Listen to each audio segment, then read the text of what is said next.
Well, tonight we meet a man who forms part of these statistics. He lost 9 children and 2 wives at the height of the post-election violence in 2008. At the time, the once quiet and safe Naivasha town turned into his worst nightmare, with people who are baying for his blood and that of his family. It's been 8 years and Bernard Ndege still remembers the day like it was yesterday. KTN's Lindah Oguttu traveled to Homabay County to meet him and tells the story of a man whose invisible scars are more pronounced than the visible ones.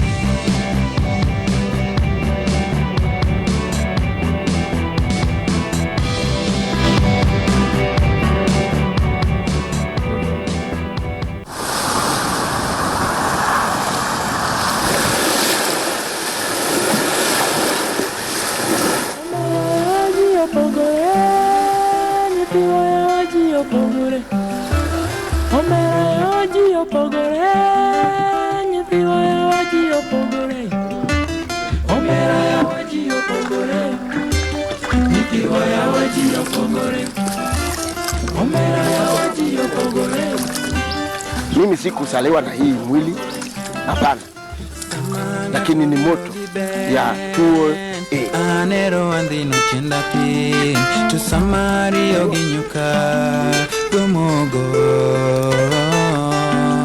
The waters of Lake Victoria in Kendu Bay are now the second home to Bernard Ndege. Waking up at 4 a.m. every day to look for fish has become routine.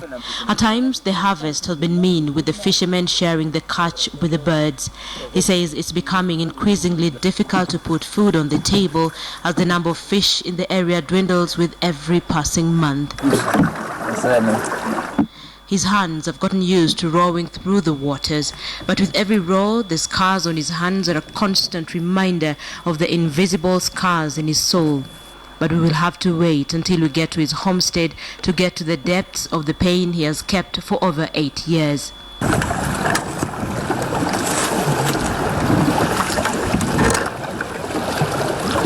He picks up the basin of fish that he says will not fetch much in the market. He has to hurry back home before the sun gets too hot, because when it does, it burns his skin. It has been long, but the story is still fresh in his mind, how a presidential election and its results crushed him. Naivasha mimi alienda mwaka wa 78. Nikakaa hapo, na wakati huo wote sisi tuliishi vizuri sana, tukipendana, hakuna Mjaluo, Kikuyu, kabila yoyote. Tarehe 27 Januari 2008 sisi tukaamuka vizuri, alikuwa Jumapili. Tukaamuka mzuri, tukajiandaa vile tutaenda kanisa.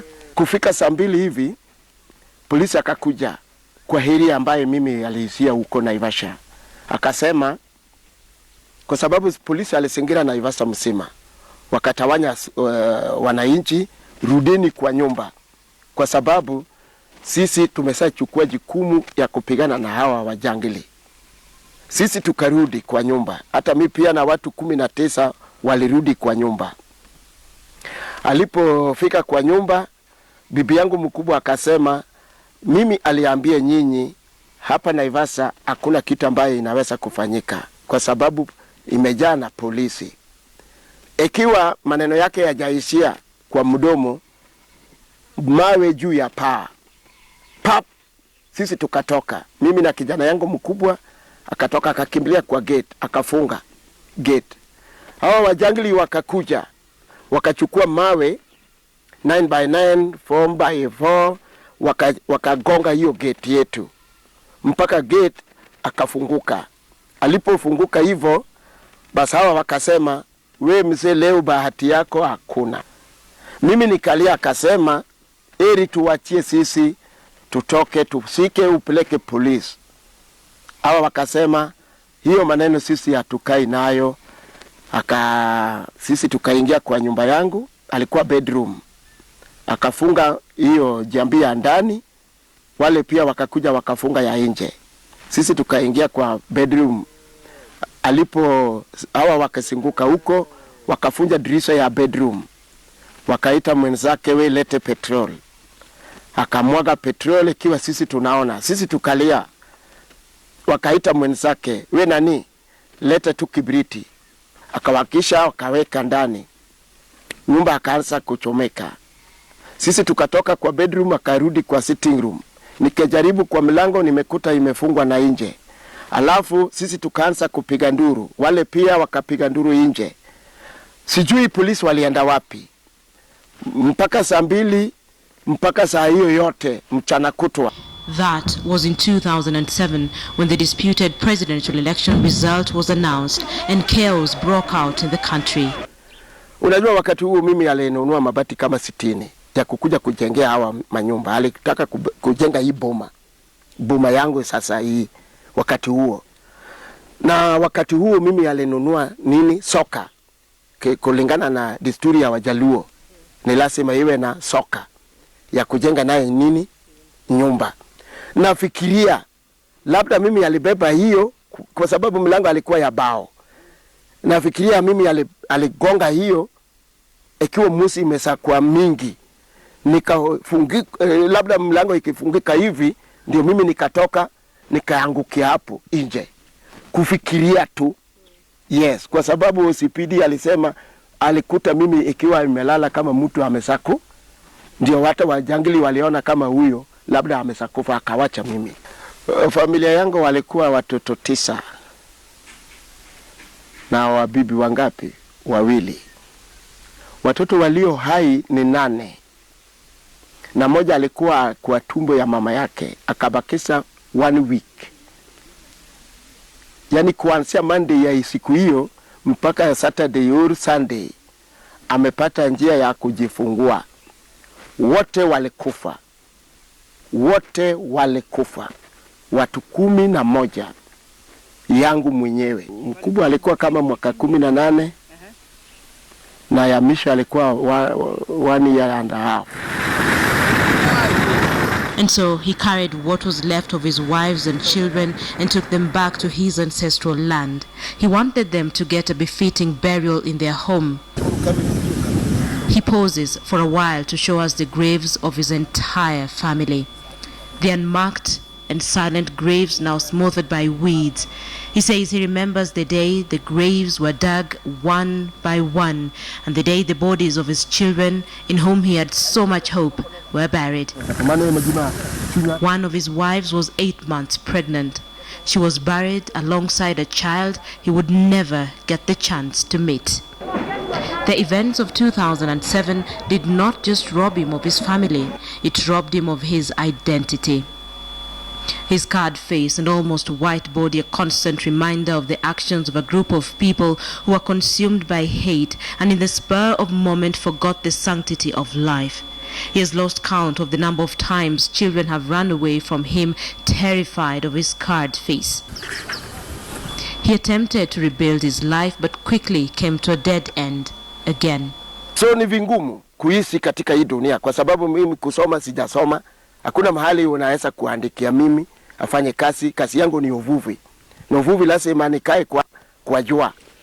So sasa nimeshindwa, nimekaa tu kwa nyumba. Kwa upande ya Mungu nimeanza fresh kwa sababu unajua wakati huo Ndege akasema, mjumbe yangu Bernard Ndege, yeye ndiye alikuja akasimama hapo. Akiona na macho mpaka yeye akalia. Akamwambia kansila yangu ya wakati huo anaitwa Kagalo. Akamwambia ikiwa Ndege amesapata nafuu lazima utafutie msijana akaa nao kwa sababu ukiwacha yeye na mina hii already anaweza kufa haraka kulingana na mawazo. Unaona na kukumbuka watu yangu, yeye aliona ni vingumu kuishi peke yangu.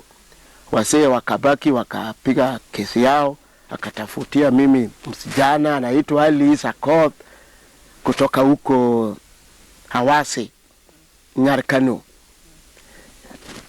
Ndio tulianza naye maisha mpya. Sisi Mwenyezi Mungu alitupatia watoto ngapi? 3. Nilikuwa na furaha, lakini vingumu ni chakula.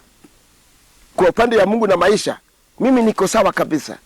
Kwa sababu nilipata bibi, Mungu akanipatia watoto. Mtoto yangu mkubwa alienda shule, hata mimi nilikuwa na furaha watoto wakitoka shule yangu pia iko kati yao. lakini ubaya ni chakula, kwa sababu serikali alitupa mimi mpaka leo hii, mpaka huyu bibi pia akatoroka na watoto wote, hayuko sasa. The fact that he has been unable to provide for his family reminds him of his house that was burned in Naivasha, along with all his investments. Over 30 years ago, mali zangu zote vile mimi alizanya huko Naivasha, nikabakia huko Naivasha. Hata boti yangu na neti zangu zote karibu 60 zote ilichomwa. Mimi alibaki uchi. Hata labda wakati mimi alienda na nguo na barangeti ya kulala nayo huko, lakini wakati kurudi nilirudi uchi. Hata askari ya prison ndiye alipatia open ya kukanyaga muchari kuenda kuona watu yangu. Aliona akasema, pana mzee, hatuwezi kukanyaga hiyo damu na maji na dudu hizo na miguu tupu, chukua hiyo open. Yeye akalia. Mimi nikaingia hapo na polisi karibu 10 alipeleka mimi kuona watu yangu mahali hiko. Alipofungua mlango hii na ulinzi ya hiyo muchari, polisi akauliza, utakubali kuona watu yako hapo? Nikasituka, machozi nikatoka, nikasema ikiwa ni hivyo hata kuna kitu mimi naweza kubaki. Wacha tuende nione watu yangu kwa sababu ni damu yangu mwenyewe. Promises by the government to compensate victims of the violence have remained just that for him, promises. Mimi nataka kusitaki serikali ya Kenya kwa kutini ili tudai hizo pesa zangu zote ambaye wamenzangu walipata, zangu iko wapi? Going back to Naivasha has never been an option. His 90-year-old mother has been his pillar. She was there when he came home with 11 caskets. Knowing that he's going back to the place that took her grandchildren would devastate her. Mambo ya Naivasha misitaki. Misitaki. Atuendi huko. Niende nione nini? And even as he struggles to provide for himself, he hopes that the net of anger and hatred that engulfed the country in 2007 will never be able to catch anyone else. That one by one, every single Kenyan will embrace the value of life irrespective of tribe. That at no particular time will anyone feel isolated and a prey for anyone. That Kenyans will stop looking over their backs during every election hoping for peace. That ultimately Kenyans will realize that they all belong to one country and peace will reign, just so that no one will have to go through what he has been through. For now, life goes on. He knows he is not the only victim who survived the violence. As a matter of fact, he knows that there are many more who did not live to tell their tale. And indeed, there are many.